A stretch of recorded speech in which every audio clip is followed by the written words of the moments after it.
You're listening to the Iterators of the Imperium.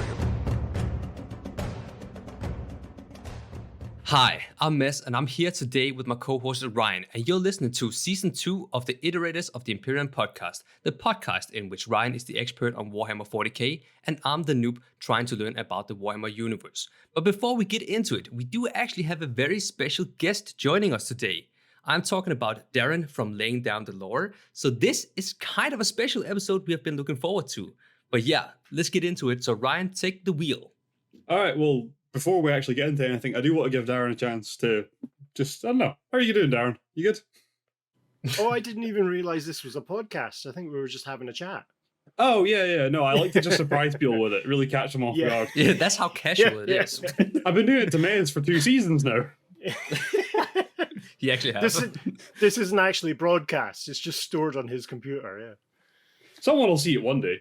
Yeah, one day. Well, good morning, everyone. I hope everyone is well. I'm really delighted to be here. A chance to talk about 40K with a few people interested in it, unlike the usual nonsense that happens at Laying Down the Lore, where we focus purely on Warhammer Fantasy.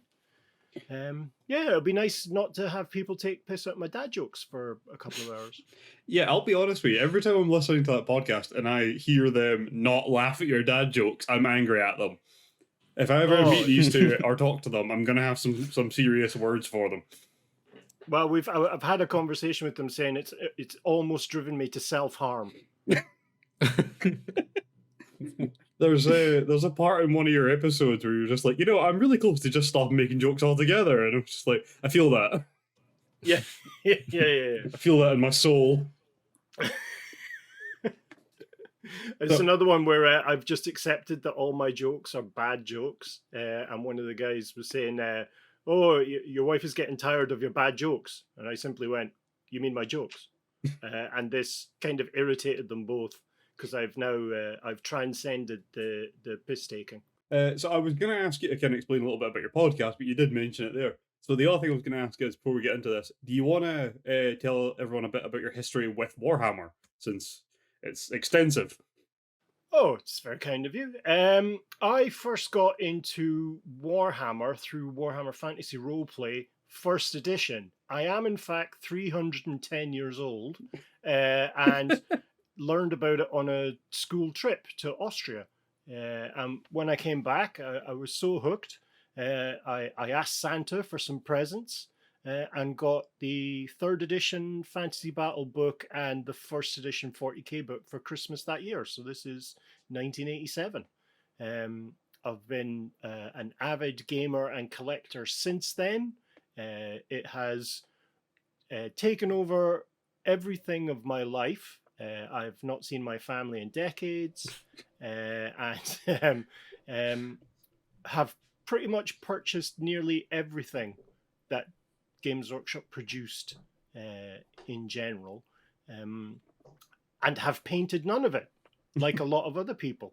I'm beginning to think that like Warhammer is one of these multi-level marketing schemes where it kind of occupies an odd position where you do kind of ooh and ah over the new releases, but never really get around to doing anything with them. For the majority of the hobbyists, I suspect. But yeah, sorry.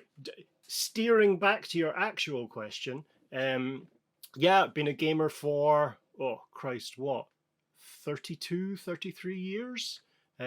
Gone through pretty much every version and edition of Games Workshop games and non-Games Workshop games. And what else? Really, having now have a family and very little time, I find just talking about the hobby is now my hobby, if you know what I mean. Yeah, I get that. There's 2 things I want to point out from that. One is that you've been into this for since 8 years before I was born. Well, obviously I now wish you to die in a fire, but yes.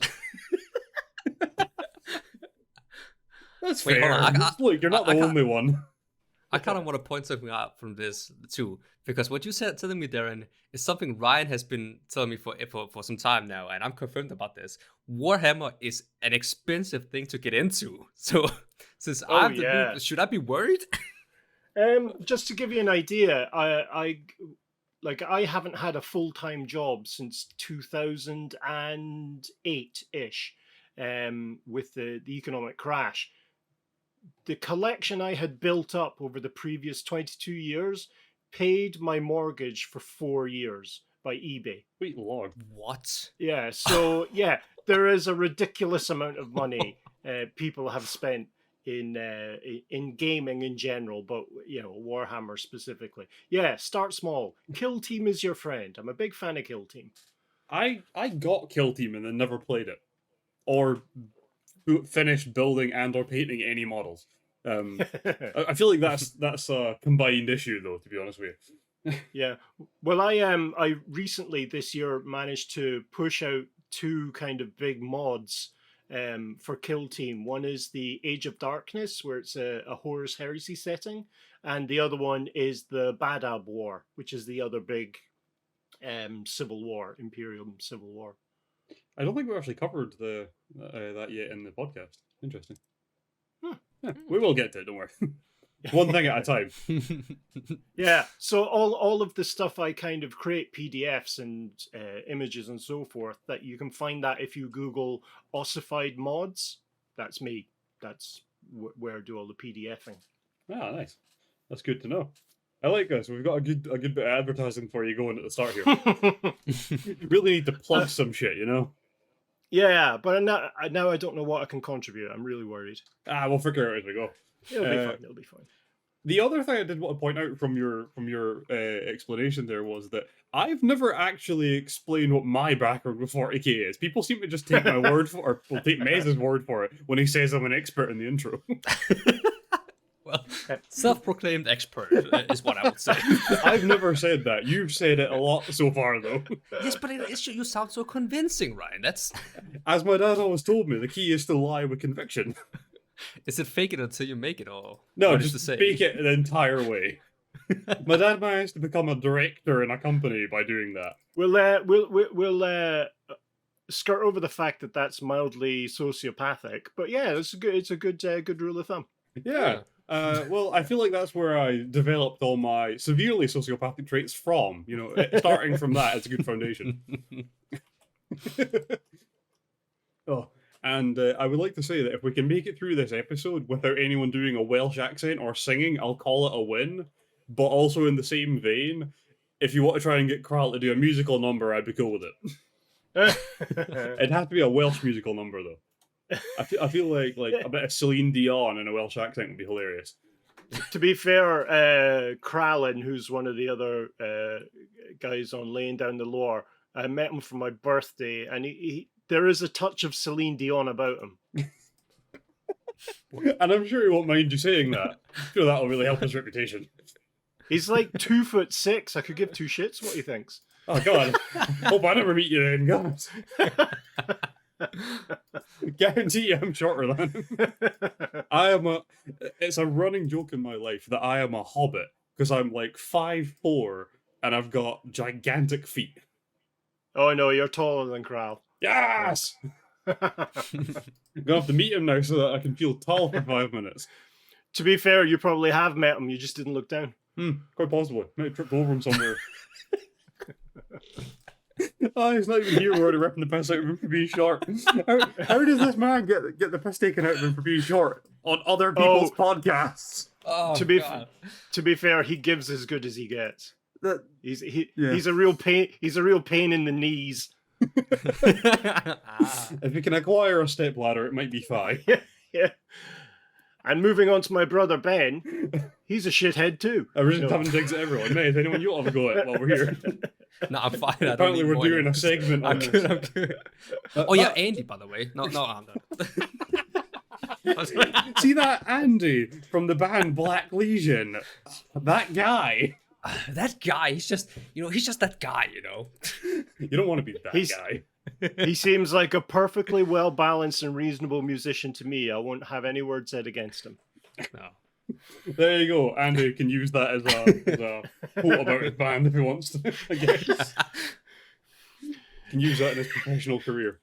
Yeah, Black Legion, adequately lyrical. It's actually good music. Like I helped him with some video stuff at some point where he sent me some of the music. And I actually kind of like it, you know. It's quite good if you're into that genre. I feel like that sounded like a cop out. I actually quite like them. I'm quite a fan. No, it didn't sound like a cop out at all. It's like, yeah, if you like buggering anteaters, yeah, it's all right if you do that, but you know, it's not my cup of tea.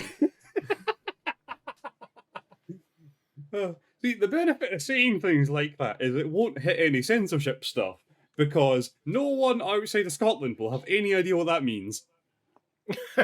I just love the idea that you think there's some sort of moral equivalency in ignorance. Look, ignorance is bliss, and I take that in every possible form of the term.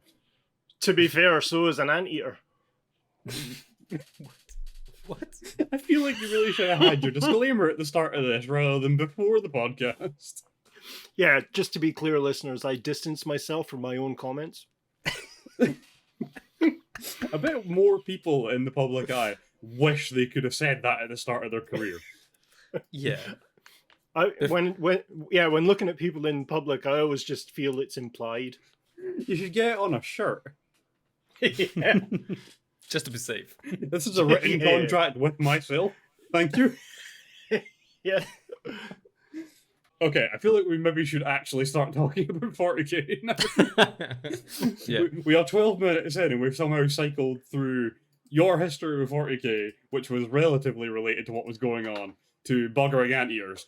So I feel like we're descending rapidly and it really shouldn't be allowed to get much worse yet. Well, I'm going to just draw a veil. Yes, let's crack on. Okay, so as you both know, we tend to do a quote at the start of these to kind of set a theme and let Mez guess who the hell we're talking about. Luckily... Is it, who has my anteater? No, although I would guess Kral. He has a thing for anteaters. No, it's Aardvark he has a thing for, isn't it? Yeah. I apologise. My laying down the lore knowledge is lacking today, clearly. I apologise. Oh, right. Oh, I just fucked up my own throat doing a fake cough for the sake of pretending I was preparing my throat for this quote. This edit is going to be amazing. Yeah. I'm looking forward to I'm just going to leave it like this. it. Just keep the mic. It's going to be 15 minutes of people being like, am I listening to the right podcast?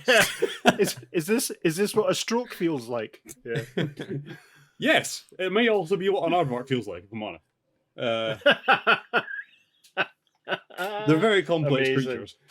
Okay, I'm just going to go into the quote because this is just going to keep getting worse if I don't. My loyal warriors, my kin by deed and bond, our home faces obliteration, our people are dying, the light of Liandon fades, but it is not yet extinguished. Outcasts and exiles follow me to war. Like a spear of flame we shall pierce the darkness. We will bring ruin to the void-spawned filth that seeks to defile the shrine of Azrayan.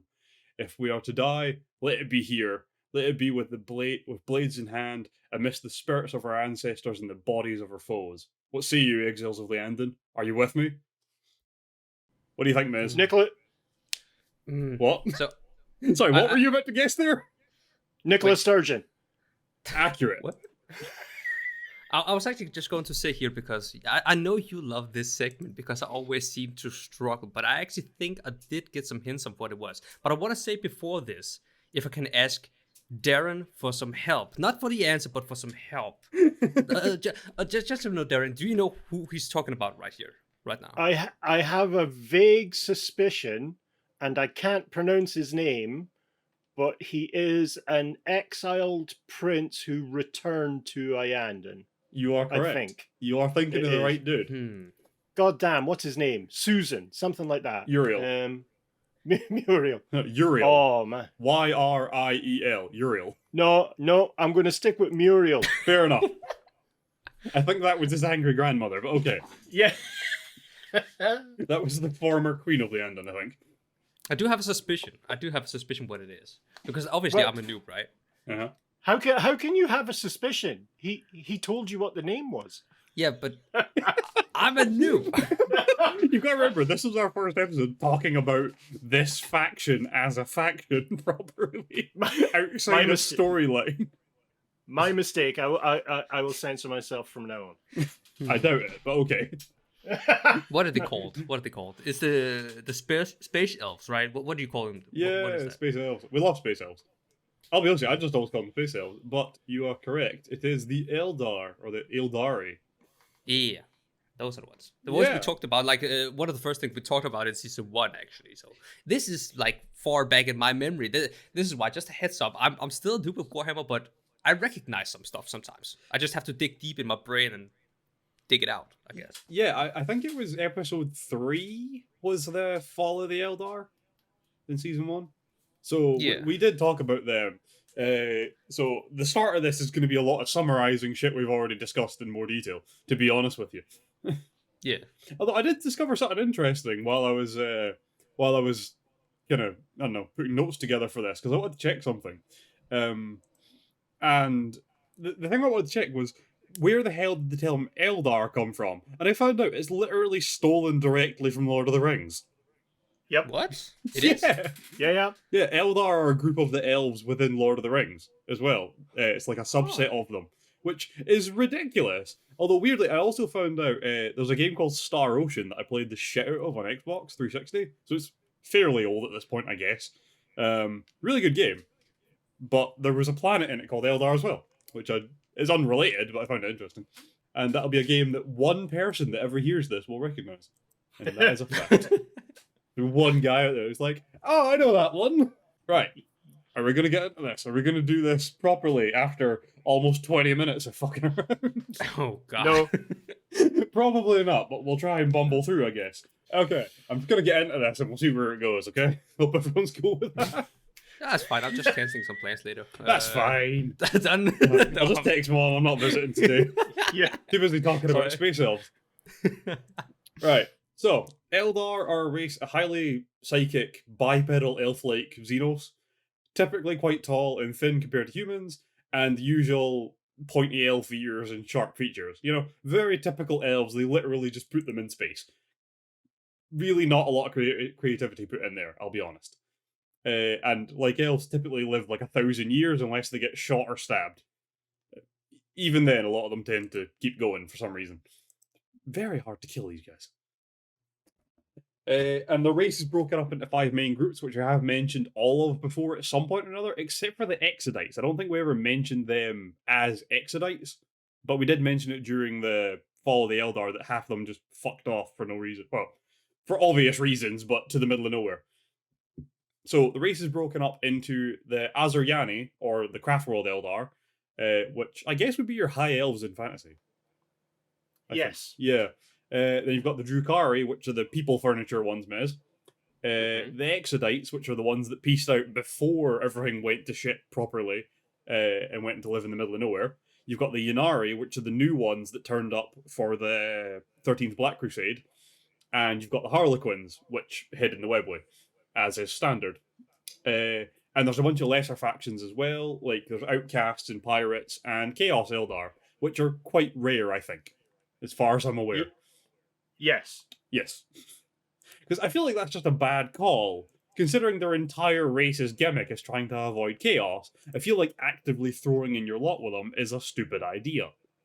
Well, I think in within the lore, they're meant to be the kind of rare handful of Eldar that survived the fall of the Eldar, and thus found themselves on, their homeworlds turned into demon planets, demon worlds. That does make a lot of sense. Pardon me? That does make a lot of sense. Yeah. But I think, their kind of original appearance was in 88 in the original the original Slave to Darkness book, one of the original Realms of Chaos books, where you could create like a Chaos warband, and you could include Eldar in that warband. Oh, that's quite cool. Yeah. I'm really enjoying having a fucking historian here. Really adds a lot to this. It's like doing a fucking documentary now. It's great. Well, I'm trying to avoid using the phrase "well in my day." I would greatly appreciate it if you use that term a lot more in general. I love that term. I would be very happy to hear that more often. People don't say that nearly enough, and the people that do are usually like 23, and it upsets me a great deal. So, Mez, as you may remember from season 1, Dhar, you listened to season 1, didn't you? So you'd probably also remember what yes. little we talked about this. Yeah. So during the War in Heaven, Old Ones were getting their asses kicked by the Necron and the Catan, so they seeded life on a bunch of planets, and one of which was the Eldar, along with orcs and what are the monkeys that build stuff? Can't remember the name of them. The Jakero. That's Jakero. That will only invent a way to escape from you if you capture them, which is hilarious. Much like the Welsh. Boom, there's your reference. Thank you. I appreciate that. Could have done more Welsh accent, though. I've not had nearly enough coffee. Okay, well, as the podcast continues, I'm sure that may change. After producing the races, they found the Eldar were very psychically in tune, a lot of psychic potential there. So they worked alongside them, taught them secrets of the warp, and taught them to use like the webway and stuff like that, because it would make them a more useful ally in the war. Mm-hmm. Then after the war, when the Old Ones were gone, they were kind of left unguided, and they kind of just started doing their own thing and expanding their race across the galaxy. And eventually they got to a point that life was so easy that it kind of became meaningless. And then to fill that gap, they just went into further and further into debauchery to fulfill their desire for purpose. Which is kind of similar to what we are doing now. No? Okay, fair enough. No, not touching that with a barge pole. Nope. Fair enough. Out of curiosity, have you ever touched anything with a barge pole? I would answer that, but a judge said I mustn't. Fair enough. Good answer. That's a solid answer. That's a solid answer. I feel like that's a very safe reply to a lot of things that are mentioned in these podcasts. Well, anytime Slanesh comes up, you just have to bow out. As the Eldar community kind of descended more and more into debauchery to fulfill their desire for, a purpose in life, eventually it culminated in the birth of Slanesh, which obviously caused a huge number of the Eldar to be absolutely murdered. And some of their gods, which is fun. In the build-up to the birth of Slanesh, Eldar society kind of fractured into different factions at different times. So I think the earliest one was the Exodites, who kind of saw the writing on the wall and peaced out before Slanesh was born. Then the Drukhari hid in the Webway.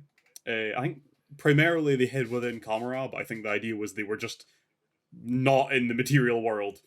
The Eldar that would eventually become the Drukhari were already in Kamara in the Webway. It had existed for, arguably millions of years before the fall of Slanesh, or the fall of the Eldar. Yes. So the fall of the Eldar largely passed unnoticed, other than the feeling of the thirst, the feeling of being drained by the Dark Eldar, which is arguably something that they would be into. Well, I mean, they're only flesh and blood after all, right? That's it. The Harlequins also hid in the Webway in their own section of it with their crazy laughing god. And those remaining that survived primarily became the Crassworld Eldar, as far as I'm aware. And then eventually we had the Ynnari turn up around the 13th Black Crusade kind of time, with Ynid and all her nonsense. Yeah. I don't think we're going to talk too much about the Ynnari at this point, because they're not a hugely fleshed out faction yet, as far as I can tell. Yeah, I think that's true. I think they're... I'd like to see it's tangential, which is surprising coming from me. I would like to see Games Workshop produce a campaign on the search for the swords, the blades that they're looking for, to kind of to round out the manifestation of Ynid in the Avatar, as it were. That would be good. That would be interesting. Yeah. I would like to see that as well, actually. I probably will never notice if they actually do it, since I don't play the fucking game, but still. Also, in this episode, we are not really going to be getting into the Drukhari or the Harlequins, because they are going to be getting their own episodes later in the season. That's kind of the game plan. Because I feel like there's enough to talk about them individually, and I really want to give Mez an individual episode for people furniture, because we all know how much he loves that. No, not that. I was just about to say, like the Drukhari's and the Harlequins, the ones I do remember. So, thank you for that. I'm gonna be clueless in this one, but thank you. Well, that's why we brought Dhar. One of us has to know what the fuck is going on. And as we've already established, I'm making this up as I go. Sure, who isn't? Oh, that's fair. 26 years of this. One day I'll figure out what I'm doing. So there are also, like we mentioned, there's like outcasts scattered across the galaxy in small sections, along with random chaos Eldar as well. But fuck those guys, because they're not a major faction, and that's not the point of this season. We'll get to pointless weirdos later on. That's going to be a whole season in itself. I reckon I'd throw Fabius Bile in that one, to be honest with you. I don't know. Yeah, I wouldn't like him to be my doctor. I don't know. I reckon he'd fix you, but also add in a bunch of extra stuff. Oh God, can you imagine the waiting room? Ugh. I reckon the waiting room would be fine. All the people going in are normal. It's the ones coming out that are the problem. It's after he's done with you is the issue. The benefit is, if you walk in, usually you can fly out. Trust me, I've had some nights out in Dublin like that. And that's why you shouldn't go on nights out in Dublin. And that's why I'm not allowed in Dublin. That's a separate issue, though. That's another one a judge informed you of, I'm sure. To be fair, that is a separate issue. So each faction really is kind of running its own storyline now.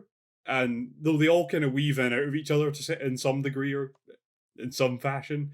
And the thing is, they all have one kind of major overall factional thing that's tying them together, which is obviously Slaanesh, the Great Devourer, She Who Thirst, whatever you want to call them. All the Eldar factions do have a kind of ultimate aim of avoiding being eaten by Slaanesh after they die, as well as trying to stop that as a whole concept in a grand scheme. Well, to be fair, that's a fairly universal thing. No one wants to get gobbled on their deathbed. I don't think that's accurate at all. But that aside, I would say most people in 40k are not aware of Slaanesh in an individual sense. Since, considering the way people talk about 40k, the actual idea of the universe, I feel, is usually quite skewed. Because I don't think a lot of people realise that the average person has never even seen a Space Marine. And I would imagine barely more than that have actually heard much about them, unless you live on a planet nearby, one of their homeworlds or something like that, or that's had a major event that involved them.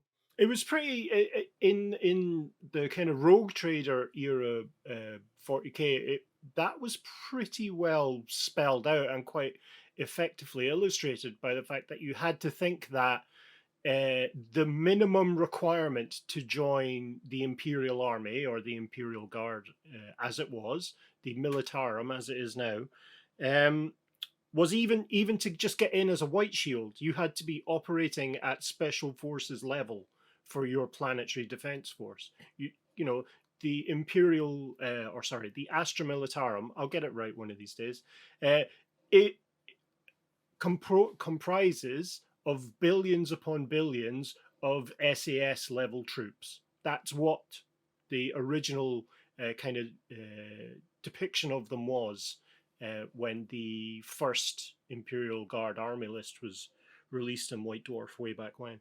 In my day. There you go. Thank you. I feel like now the idea of the guardsmen has digressed to a point where they're all bumbling idiots. Well, it's regiment upon regiment of baldricks, isn't it? Yeah. I also like all the memes about how terrible las guns are. It's like everyone's standard infantry weaponry, and every one of them thinks their one is complete garbage. You're like, well, that doesn't exactly set a high standard, does it? It doesn't exactly instill confidence in them. But yeah, the lasgun is inferior to shuriken catapults. Bam! Segue back to the topic. Thanks. I appreciate that. So as far as keeping their souls from being devoured by Slaanesh, each group has kind of their own way of doing it to a degree. Craftworld and Exodite Eldar both rely on soul stones, which absorb their soul when they die, and then the Craftworld Eldar will then translate them into the Infinity Circuit in their Craftworld, which also powers the craft world, which seems strange to me, but I've never really looked into the inner workings of a Infinity Circuit. And the Exodites basically do the same thing, but they have different names and actual physical structures for it, or tied to it at least. World spirits is what they call them. Yeah, it's a planet-wide Infinity Circuit. It's the same, pretty much the same thing. Yeah, it's genuinely, they kind of just reskinned it, didn't they? Yeah. Yeah.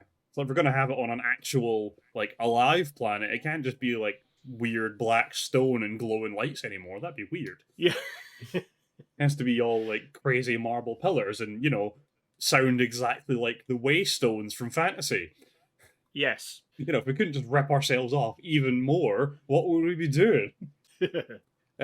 So the Harlequins basically rely on their god to protect them, as far as I'm aware. And the Drukhari realize sometime along the way that by just doing things that essentially worship Slaanesh eased off a little bit, and they kind of got by with that, as far as I can tell. It's the I think specifically it's life force. They're slowly being drained of their life force.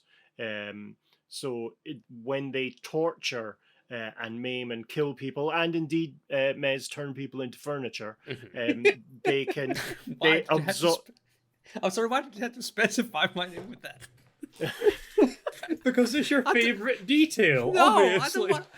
I don't want to be recognized for that thing. Yeah, I mean, I really did appreciate the invitation when in Denmark to stay on your moaning futon, but I'd rather not. Thank you. But it has hands to give you a shoulder rub while you're trying to sleep. God, no. It does make a lot of cracking noises when you fold it into a bed, though. The gentle weeping of my pillows. Yeah. They lull you to sleep. Who needs ocean noise when you've got crying pillows? Oh, God. Incidentally, Crying Pillows was the name I used to dance under. Oh, I currently dance under the name Serendipity. But yes, the life force, the Dark Eldar person absorbs the suffering, and then that kind of replenishes their stock. It's the main reason behind the kind of power from pain mechanic that you see so often with Dark Eldar forces or Drukhari forces. I'm doing it again. Out of curiosity, do they get like a special form of it from people furniture? Does like using your person chair help? Is it like a passive income rather than having to actually do something, or what? I really can't figure out what the extra benefit of people furniture is. Or was it just one dude's fetish and he kept it going with a cult? I think it's like the life force version of an open buffet. It's just there. You can dip in and out as you need it. Although I fully believe they have open buffets of mildly living people as well. Yeah.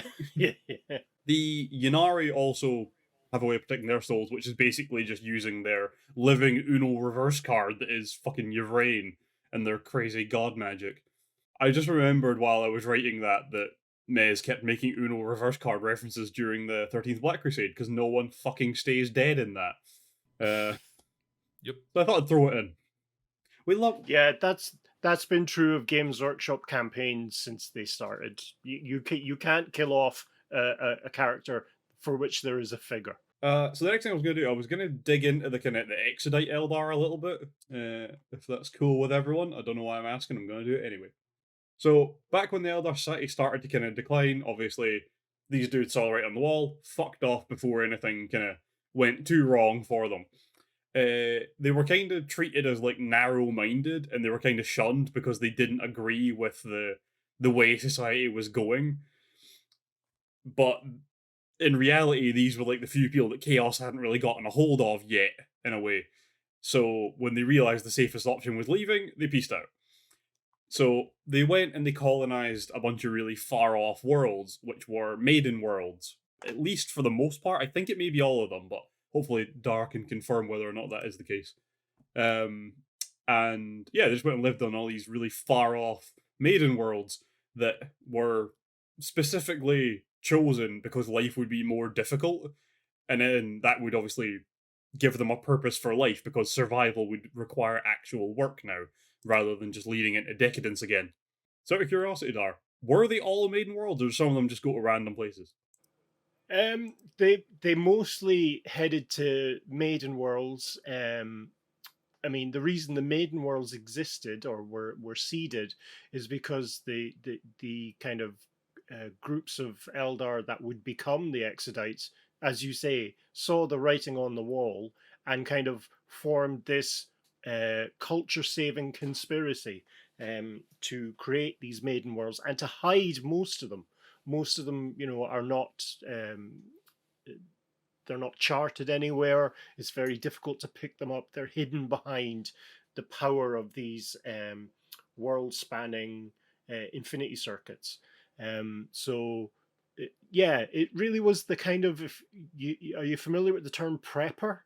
It's an American thing where these guys, these guys go off and they buy tons of non-perishable goods. They buy tons of kind of survival equipment and as many guns and bullets as they can carry, and disappear and set up their own little communities in the woods. It's that's what we're talking about, but on a kind of galaxy-spanning stage. That's the dream, isn't it? Go set up on a different planet. So as far as the kind of Exodite worlds go, I was going to explain what a Maiden World is, but I feel like that was kind of covered a bit there. But essentially, like you explained, they are just worlds that the Eldar had seeded that ended up becoming kind of lush planets fit for supporting life that they could then live on. And there is one thing that I'm really confused and weirded out about these guys. For some reason, Exodite troops involve dinosaurs in most situations.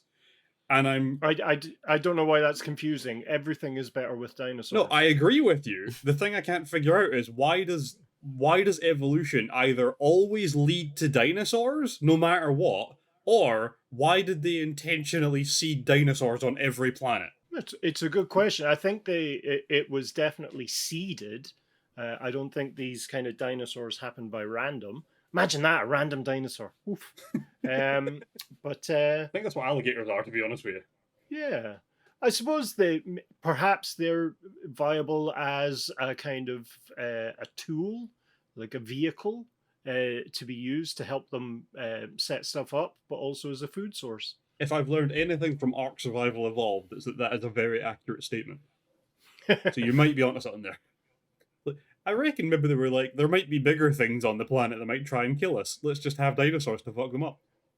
Yeah.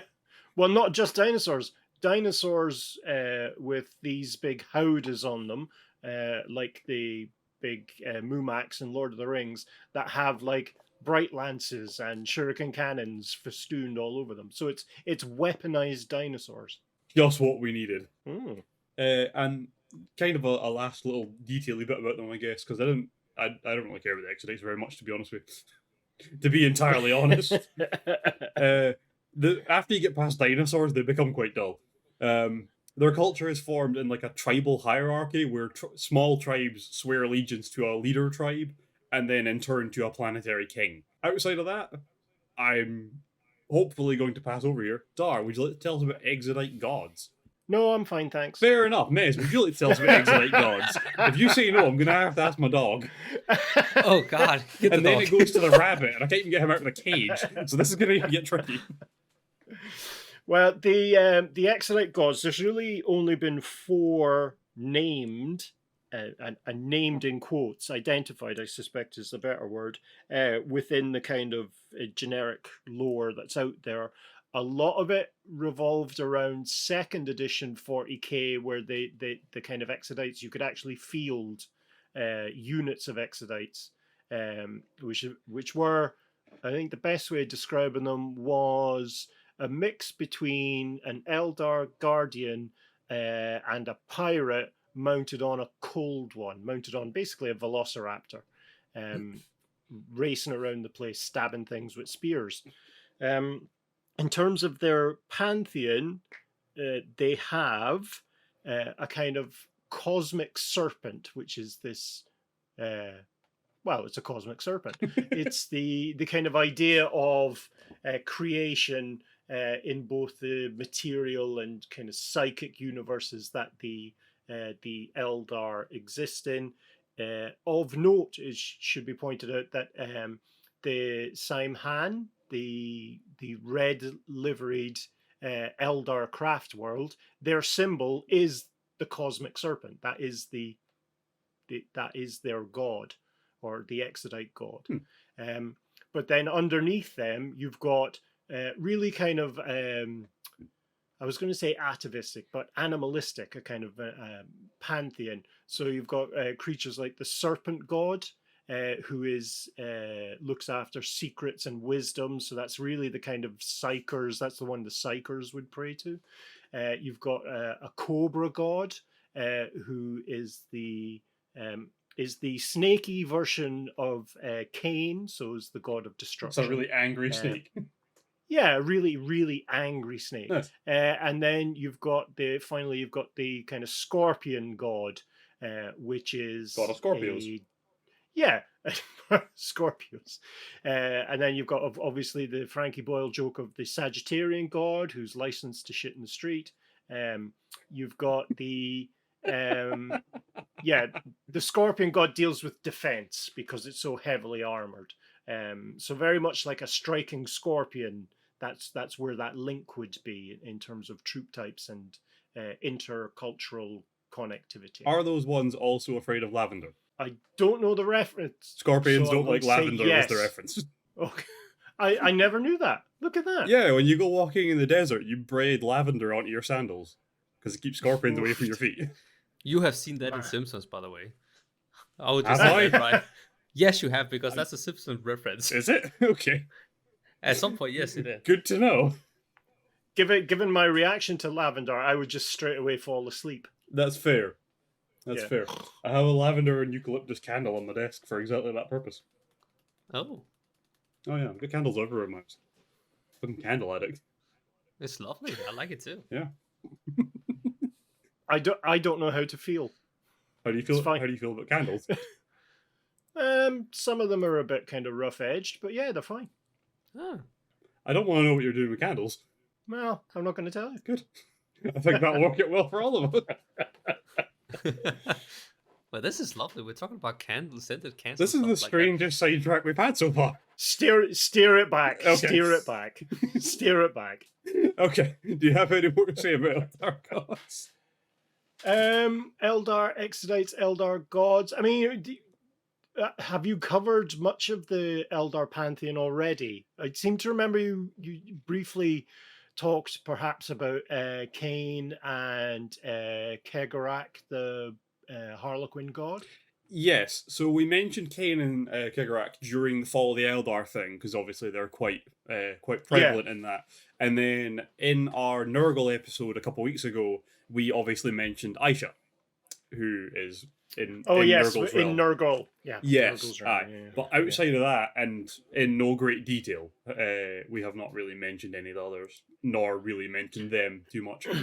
I just as an aside, my brother was asking how would I define toxic masculinity, and I said, well, you have Aisha in the Garden of Nurgle. That's pretty much it. Okay, I want you to expound upon this. Feel free to provide a disclaimer first. No, I'm distancing myself from my own statement because it was a joke. It was a joke that didn't land, and now I feel very uncomfortable. My apologies. No, the fault is mine, which is why I'm distancing myself. I'll be honest with you, I expected there was more to that joke that I wasn't getting. I didn't want to laugh and come off like a simpleton. No, my concern is that because I have no editorial power, as we would do on laying down the lore, that I don't want your podcast to get cancelled. So, because you should hear the shit that is on the cutting room floor with us. It's the most inappropriate stuff you've ever heard of in your life. First of all, I want to hear that. And we talk about pegging. Oh, nice. Oh, Yeah. Mez, how do you feel about pegging? No comment. He sits uncomfortably with the subject. No. See, having that joke loaded is how we know that is very true. You do talk about it quite a lot. Oh yeah. You have mentioned it in a couple fun. episodes. I remember that distinctly from the dwarf episodes, from the start of them. Well, they're the right height. I don't think they are. Maybe for Kral. Oh, Kral's going to be furious. He's getting a right kind of metaphorical pegging. Yeah. I might just title this episode Metaphorical Pegging and just leave it at that. Yeah. See if anyone can figure out what the fuck the episode's about. I'm starting to forget myself. Steering it back, Eldar. Yes. Would you like to go over yes, gods. Would you like to go over the Craft World gods now, or do you want me to run through the culturally stuff first? I will defer to the host. You work away. So as far as the Craft World Eldar go, these are honestly your more typical Eldar as far as I'm considered. I think when you say Eldar, people typically think of the Craft World rather than the Drukhari. I feel like when you say Eldar, people's minds don't typically go to people furniture, other than Mez, obviously. Hey. What, you like people furniture? How's that new lamp going for you, by the way? Well, speaking about pegging, no. Have you been pegging your lamp, or has the lamp been pegging you? No, okay, it's another segment. That was an additional attachment I paid extra for. Yeah, he got it from my IKEA. So the Craft World Eldar obviously are survivors of the kind of classic Eldar society that now inhabit the Craft Worlds, which are enormous spacecrafts that essentially take on the role of a moving homeworld. And they house entirely independent Eldar cultures in each one. So if you look at any of the Craft Worlds, they're typically quite different from each other in the kind of way they go about things, and the kind of, I guess, their short-term goals are usually quite different from each other, whereas the long-term typically line up quite well. And due to that, they will have different kind of alliances and feuds with each other in each measure, I guess. And the populace of the Craft Worlds are some of the most well-trained and dangerous warriors in the galaxy, which makes them fun. The Craft Worlds with more military might also sometimes protect the Exodite worlds too. And I there's an example that I love, and I'm going to be a bit of a historian here, because fuck you, Dhar, it's my turn. Just as an example of why you don't fuck with a Craft World, back in the 5th edition rulebook, there was a section about the Battle of the Blood Nebula, where the Imperium tried to take down a Craft World, and it basically led to the destruction of an entire Imperial fleet. And now the Imperium takes like an anthill mentality towards the Eldar, which is deal with the individual threat basis, do not fuck with the whole hive, because you will die. Thoughts? Go on, Mez. No, I have nothing to say. Have you ever fought an anthill? No. Oh. Okay, fair Well, enough. actually, I have it when I was a kid. Oh, there you go. How did that go for you? I cried a lot. There you go. There you go. See, you have the same mentality towards ants as the Imperium does now, apparently. I guess. I was like 5 years old, 6 years old, or something like that. But hey, I'm starting to doubt that analogy. Dar, do you have a better analogy than ants? Better analogy than ants. Actually, no, it's a pretty good one, because all the different flavors of Eldar just start suddenly appearing out of the webway. You know, and Gamora, as we discovered in 6th edition onwards, spans the galaxy. It's got different parts all over the place. So much like the kind of idea of rats in London, you're never more than 6 foot from an Eldar. So yeah, no, it's a good analogy. Yeah. But I like that Mez didn't clarify if they were tears of joy or sadness when he was killing the ants. I don't want to answer. Just leave that up for audience interpretation. I think it's, no, I can answer that actually. Well, it depends on how it started and how it ended. So that is true for so many things, including pegging. Oh god. I hate when I get accidentally pegged. It's the worst kind. Oh. That's why I never back into a room. I think that's the reason that Kral always backs into rooms, because otherwise it's straight for the mouth. Amazing. I feel bad now. We're gonna have to turn on Ben, which is a sentence I never thought I'd say. So each craft world also houses a webway portal, so the Eldar can access each other craft world and planets all across the galaxy using relatively safe means, short of being bums rushed by Drukhari or Thousand Suns, which tend to roam the webways now for some reason. And there are an unknown number of craft worlds at the moment, as far as I'm aware, but there are quite a lot of them. Primarily, there are like 5 that turn up a lot. So you've got Alatok, Bealtan, Liandon, the one I can't pronounce the name of, and Ulthway. You said the name of it earlier, the one with the serpent as their logo. Oh, Siam Han. Siam Han, sorry. That's the Siam one. Han. Yeah, I was always leaning towards the Sam Hain-esque interpretation of pronouncing that, which is also the wrong pronunciation of Sam Hain. So... Yeah, would say I have dyslexia, so when I read things, the sounds are completely different in my head to what the thing is on the page. So yeah, I've learned very quickly to kind of search out other people's pronunciations and use them as a guide. So I probably shouldn't be using you for that then, is what you're saying. Well, thank you for victimizing me. I feel validated. Excellent, I'm glad. Each of these main craft worlds kind of has like a specialization. I think more than anything, it's designed for the tabletop, as the specializations typically are. Like with the Tyranids, it's primarily for tabletop purposes, and it really doesn't show very much in the novels. I think it takes more of a showing in the books with the Eldar. But as far as they all go, Alatok has an assload of rangers, which are honestly basically snipers, because they have an extremely rigorous way of running their craft world, and what it leads to is a lot of their Eldar choosing to take the path of the outcast, which means that they can just fuck off. So they just become rangers and roam the galaxy, and rather than staying in the craft world, because fuck military regimes, I guess. Just sounds stressful. Bealtan is famous for its militarism, which is odd because they kind of all are, and it's home to more aspect warriors than any other craft world.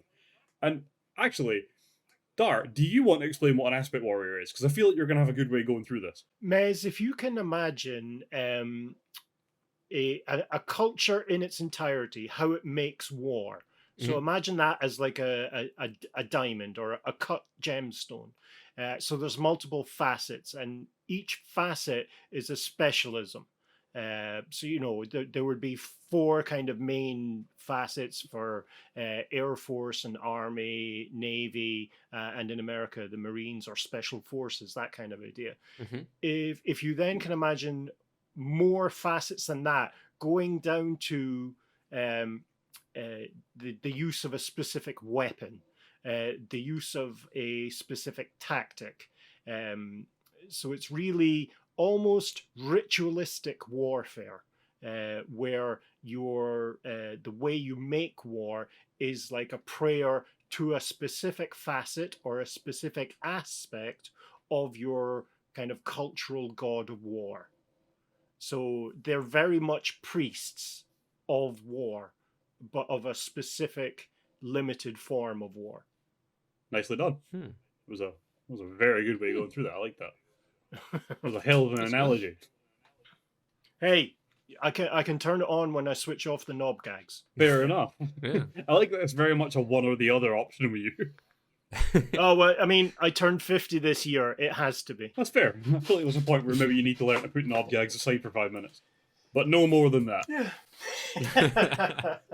Crack on. Liandon is now known for its ghost warriors. They were, at one point, one of the most populated craft worlds, but they got attacked by Hive Fleet Kraken, and now there's so many of them dead that they rely on wraith constructs controlled by their dead for military might. They are viewed by other aspects of Eldar culture as necromancers, because they're effectively, it's the undead Eldar occupying these wraithbone robots.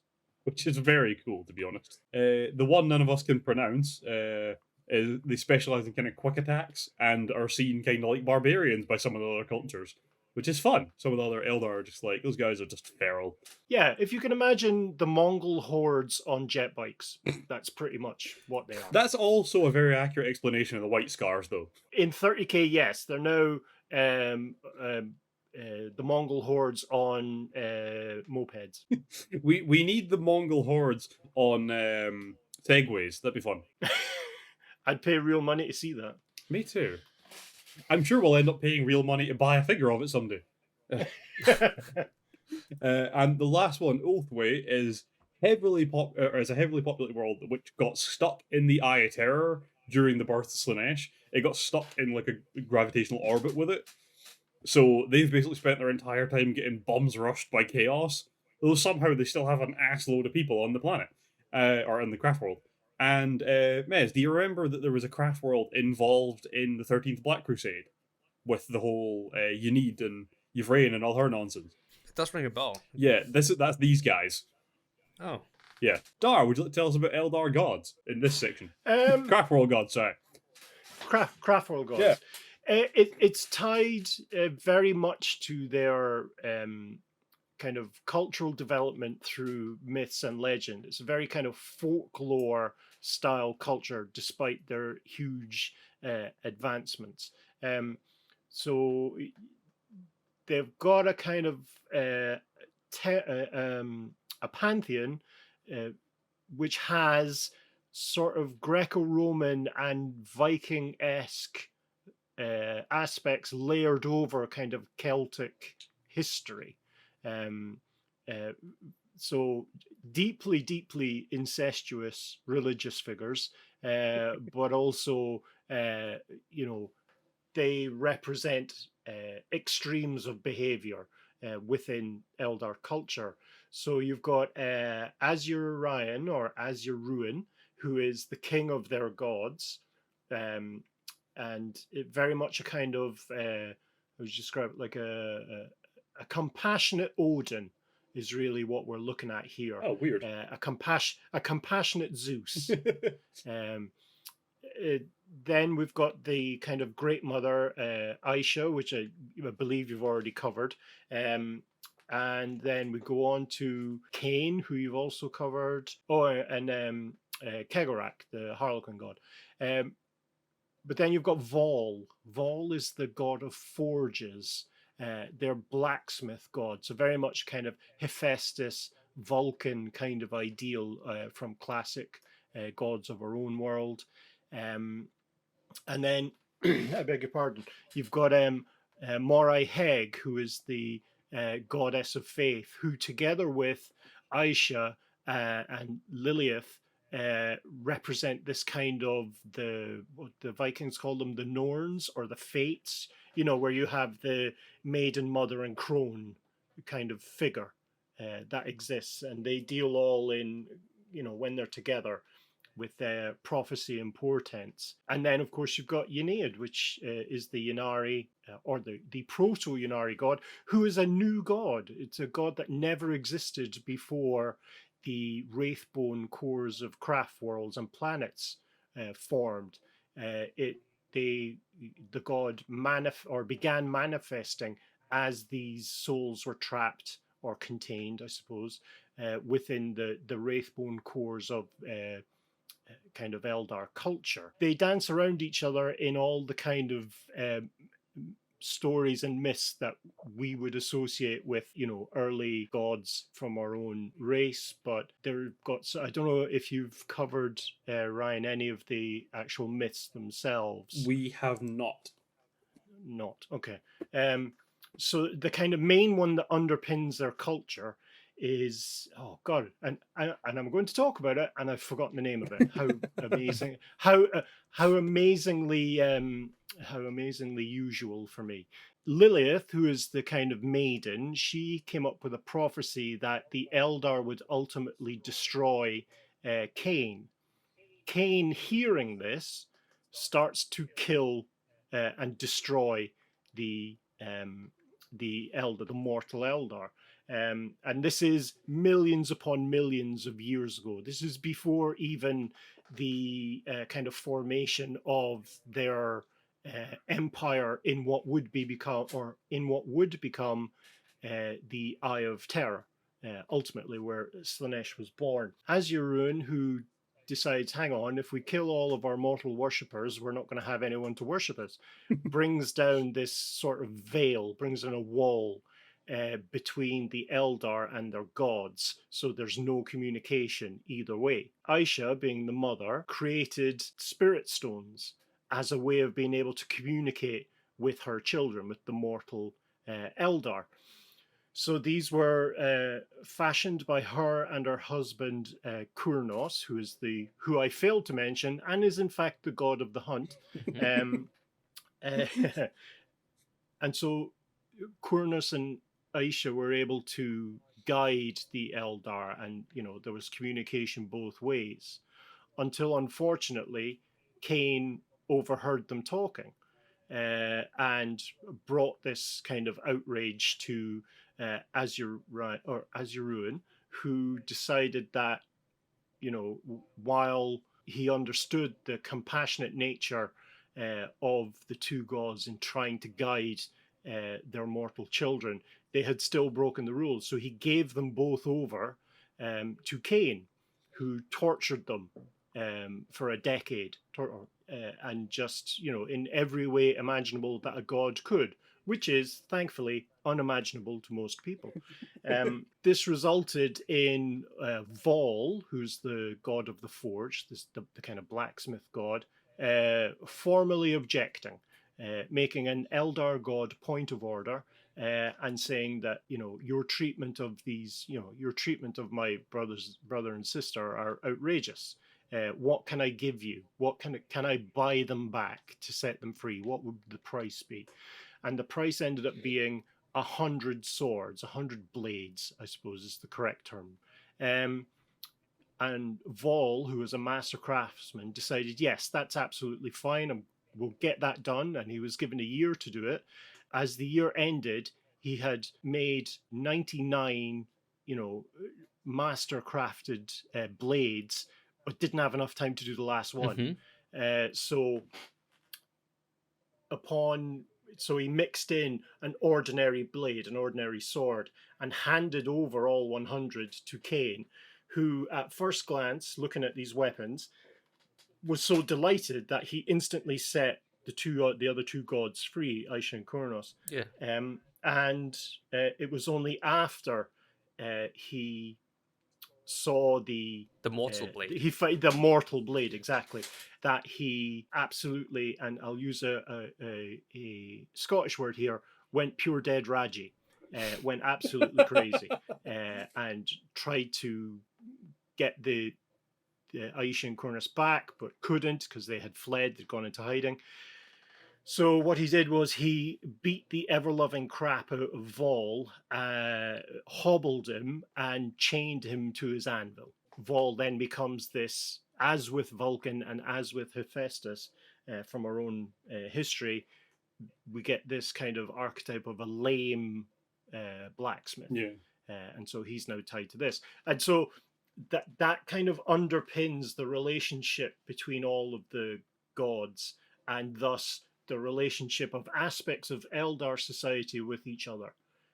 And interestingly, and I'll hand this back now, interestingly, there is a story that Cain was in desperate need of the 100 blades because they were fighting a great war in heaven against, and this is where it becomes a bit unclear, either the Catan or the Necrons. And so he wasn't able to completely defeat the Necrons because he only had 99 pure blades rather than the 100 he would need.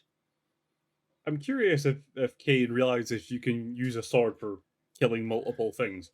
Like, are they stabbing one guy with each, or what? The honest answer is I don't know. I think there was some facet of the sword, of the magical swords of Vol, made it easier to defeat the kind of living metal bodies of the Catan. But interestingly, that the mortal blade was reforged by Vol later on in the cycle, where it became known as Inaris, the Light of the Dawn, which was handed to Eldanesh, who was the kind of great cultural hero figure of the Eldar for a very long time. And that, ladies and gentlemen, is Eldar Gods. Nicely done. I appreciate that. That was quite well done. That's good. Yeah. Glad we have you around. Very handy. I could never get that explanation myself, so. You definitely weren't going to get it from me. Alright, so being how long this has went on for and how much of it has been complete nonsense, Dhar, have you got anything you want to talk about with Eldars?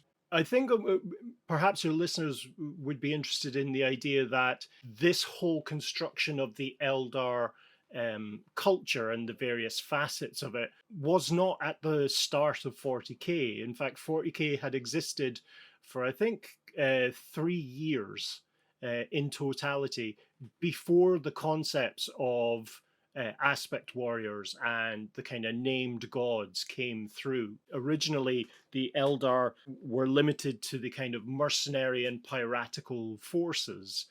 Craft worlds existed, as did the Webway, but they were referred to as warp gates at that time. But the craft worlds were a lot smaller than they eventually grew into in the lore. It wasn't until, I think it was White Dwarf 105, was when the Harlequins appeared. And they were the first army list for Eldar that you would really consider to be something that has replicated across all the versions. There was a book released, the first expansion for 40k Rogue Trader was the Book of the Astronomicon. And in there you could play Eldar pirates. In fact, the Eldar pirates of Prince Uriel. He was a named kind of character back then. Without a miniature, he was just named in the lore. And Uriel's Eldritch Raiders was the name of the army list. It's a cool name. But you could also include Eldar mercenaries in a kind of piratical list, accompanying humans and squats, or space dwarves, as they were originally known. So it wasn't until 3 years after 40k was released that we had craft worlds as they are now, the named craft worlds, the warlocks, the farseers, the aspect warriors. Everything else was released piecemeal through White Dwarf. So you had the ghost warriors, which were kind of robotic assassins back then, the dreadnoughts, obviously, the war walkers. All of these appeared pre-craft world, in quotes, and by far were my favorite kind of sculpts when they came out. Excellent. That's very cool, actually. The Necrons got kind of a similar thing, isn't there? There's been a few races that have had a similar thing, where they turned up at one form kind of early on, and then were kind of almost entirely overhauled later into the story, weren't they? Because the Necrons appeared as if their first appearance was as a free miniature in White Dwarf. Oh, cool. Yeah. Did not know. I mean, there is some argument about that. There was the Space Crusade game where you had Chaos Androids, and a lot of people think that those Chaos Androids transformed into the concept of Necrons, but I'm not so sure. Yeah, that seems like one that could really go either way. Yeah. But because the Necrons came out and they were initially very much like the Tyranids, where they were just a kind of thoughtless murdering race, and then at some point they were redesigned to have an actual storyline and be interesting. Which I'm waiting for with the Tyranids, to be honest with you. Yeah. Wait, I actually have a question. Yes. Is the Tyranids made by the Eldar? No. No. No, completely unrelated. Tyranids came from an entirely different galaxy.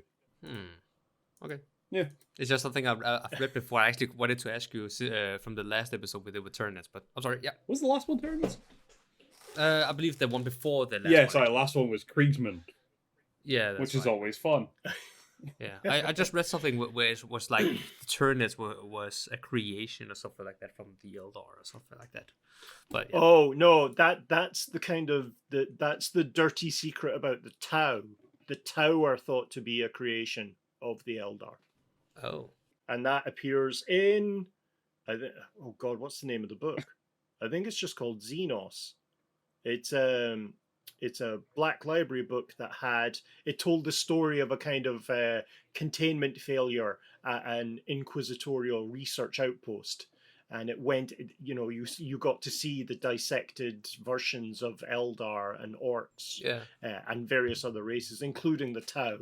And there's some connection between the elementals of the Tau and a type of kind of space insect queen that does mind control or pheromone control, and some timeline that included Eldar and the sudden kind of evolution of Tau. It's implicit more than actually stated, really. Yeah. Oh, I do like Just the way wondering. they tie a lot of this stuff together like that. Mm. So, obviously, this episode has taken a bit of a different track than they usually do because we have a guest here today. And Yeah, a guest who won't shut up. that's my goal with all guests, to be honest with you. What's the point in you being here if you don't say very much, you know?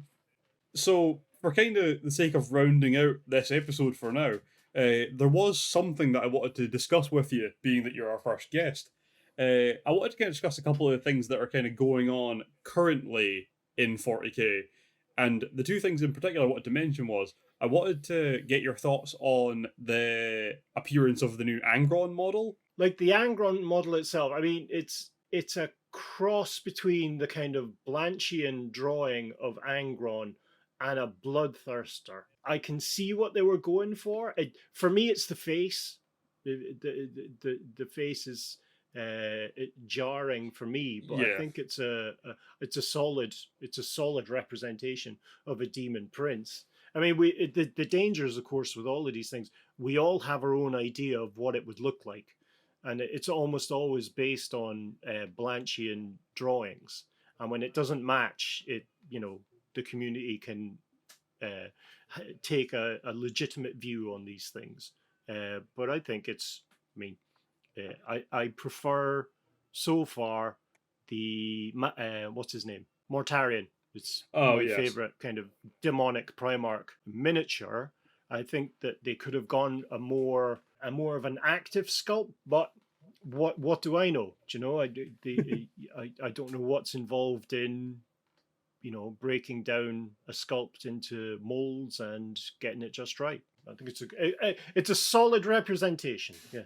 I'm curious, what about the kind of connotations of an Angron model? Like Angron turning up story-wise, how do we think that'll play out?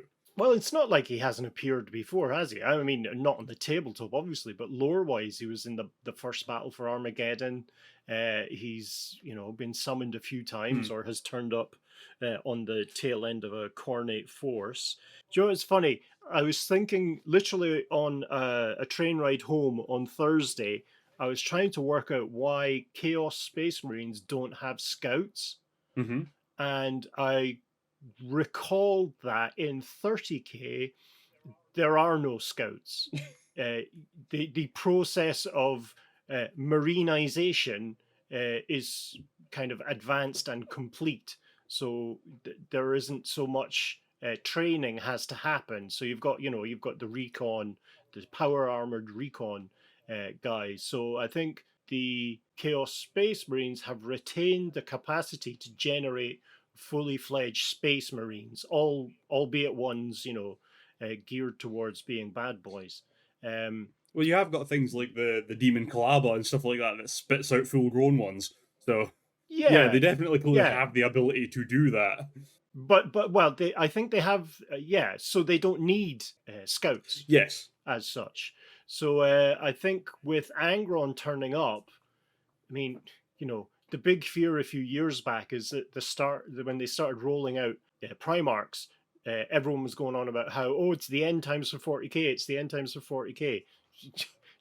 And we got a kind of semi-end times with the Great Rift splitting the universe in half. But I think I can't see it being any more impactful than having Mortarion or having, what's his name, Magnus, the chap who did nothing wrong. Yes, exactly.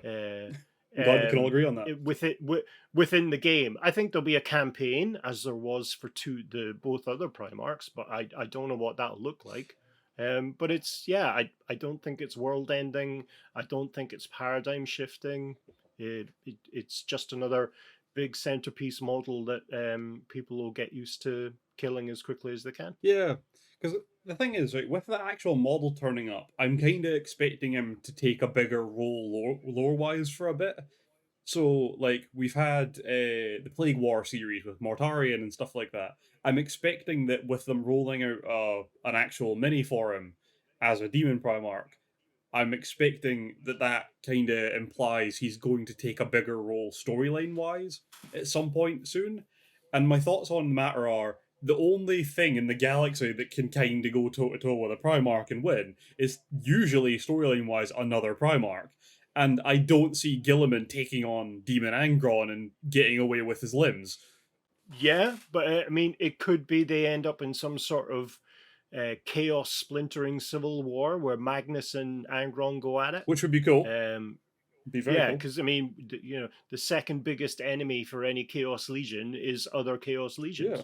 Yeah. So I wouldn't discount hot Primarch on Primarch. That'd be very cool. I was talking to a friend of mine about this, the guy who got me into 40k way back when, and he suggested that it would be very interesting if they used it as a way to introduce another one of the Loyalist Primarchs again, since I think a lot of the community is kind of waiting for another one to turn up. And he was suggesting that because of how kind of monstrous Angron really is and how monstrous he was beforehand, there's a small subset of them that could reasonably take him on in a fight and make it a justifiable storyline. Because I feel like Gilliman would just get cut in half or squished or something like that. Regardless of flaming sword or not, I feel like he'll just get stood on and that'll be the end of it.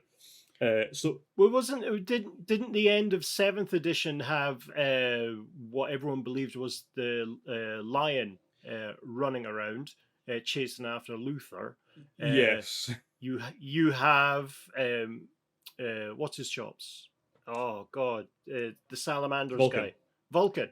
Yeah, he's somewhere either in the Webway or in the Imperial Palace. Yeah. You could have the Hawk reappearing. What else? Or who else? Well, Russ could reappear. Russ is the one I'm expecting, actually. But yeah, that would be a good mix. Angron versus Russ. The thing is, my friend suggested that with the amount of time Russ has spent in the warp at this point, because it's been a hell of a long time that he's been in the warp, chasing down whatever the fuck he's decided to chase down, it would be cool to see the warp having taken an effect on him. So what we're actually thinking is, while we don't expect it to happen, it would be incredibly cool to see Demon Angron versus Wolf and Russ. I don't know. There'd be too much furry about him. That's fair. It would lead to a lot of Rule 34 stuff, but it'd be cool, though. Because the thing, I thought about it deeper later on after my conversation with him about that, and I realised that the Imperium would be against Russ because he would very visibly be a mutant, but at the same time his Legion would obviously be on his side. So you'd have a political side of that situation where Gilliman would be put in the position where he has to try and balance defending his brother alongside trying to stop the Imperium from going into full-on civil war over him, which would be quite cool because you'd get to kind of push Gilliman's character to a breaking point with it as well. That's true. I mean, I think there's two other good contenders. I don't know if you've followed the kind of latest Eisenhorn Ravener book, or it's the Beckwin trilogy. Or I have not yet. Trilogy. It is on my list. Okay, there's a character or a villain who doesn't appear at all, and who will appear in the third book, I believe, referred to as the Yellow King, or the King in Yellow, whichever Cthulhu-esque version. I'm not going to spoil it for you. It's not a Space Marine. Just have a read; it'll blow your mind. Okay. But the other one, which I think would be a really good juxtaposition, would be if Korax came back. Yes, I think that would be a phenomenal one. The kind of, the Angron embodying the full rush forward, the full just total war, and Korax kind of dancing around the edges and, cutting supply, like showing, what covert tactics could actually do if all the breaks came. Yeah, although unfortunately I believe that that Korax is very much pointed in the direction of Lorgar. I have this whole running idea of Lorgar sitting in his tower, and then like lightning flashes, and he sees a shadow at the window. He's like, "What the hell was that?" And he goes over, and the next thing you just hear Korax scream, "Quaff the Raven, bitch!" and then drag him through a window. Full emo action. Yes. So, is there anything else that you would like to discuss before we round out? Who, me? Yeah, you're the guest. No, I'm very grateful to be here. Obviously, I haven't won, but I'm just happy to be nominated. It's I can't think of really anything to say other than thank you and sorry, Mez. It's fine. I feel really bad. I feel targeted sometimes doing this podcast, but it's fine. Look, I feel like Kral was targeted a lot more than you are, and he's not even here, so. yeah. Oh yeah, that's... I feel like we're just bullying a guy that two of us haven't even met at a certain. Oh, to be fair, he'd be okay with it. He knows what he did. Well, I suppose so. A good thing at the minute would be like we've done the most of the talking, Mez. Do you have any questions? Oh, not currently. The thing about me is I usually like I like to sit on the thoughts that I have, right? Because I don't really know how to say stuff when it comes to Warhammer. But I ask Ryan in like randomly when we game other games and stuff like that. I just come up with, oh Ryan, what is this and what is that, and or else I search it. But for now, I don't really have any questions now. I think it's very much a where the hell do you start kind of thing. Also that. Yeah. Also that. Yeah, it really does take time to decipher a part of this entire conversation we've had today that you would like to expand on.